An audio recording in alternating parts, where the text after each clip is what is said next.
OpenAI just rolled out ChatGPT Images 2.0, and everyone is saying it is killing logo designers.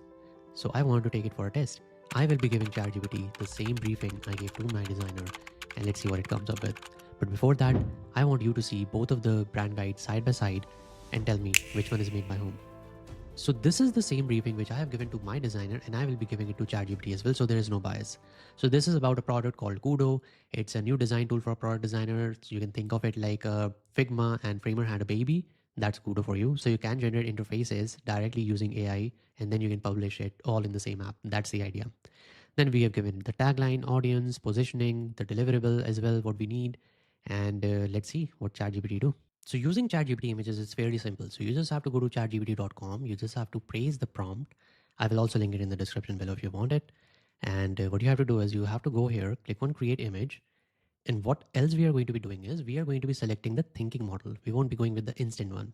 So thinking one, what it does is it will rethink whatever you are saying. It will question it, and then it will make the image instead of you just putting the image and then you're getting the results. Thinking model works way better than that. So I will click on send prompt, and as you can see here, it is creating the image and the results are here, and I think it did a really good job. But before judging it here, we will move to Figma and then compare both of the designs and see how it looks. Well, I'm not gonna lie, I am surprised. This is a single prompt and it did an amazing job. So let's get started with the logo first. In the logo, I'm not able to understand what this means, like what the logo is trying to convey here. And but it did actually added our text here, our tagline here, and then there's a logo. But color palette, to be honest, color palette is amazing. I really love the color palette here. And then it has added the heading and body font, so both are different, which is again a good thing.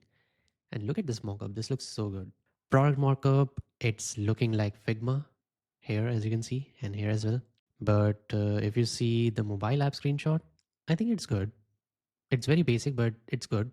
Even this mockup, I like this mockup, no issues here. And this, not a fan of this. I did like how it tried to play with these colors, but again, the logo is not great at all. I'm not sure what it is trying to convey here. It looks like a Pac-Man for some reason, but yeah. But for a single prompt, I do think it's a good work. Let's compare it to the design of designer, which is right here.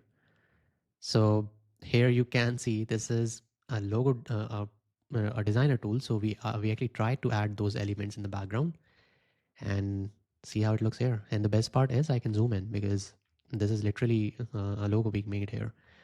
And then there's this mockup. You can see how well it is playing with the white background. It looks amazing.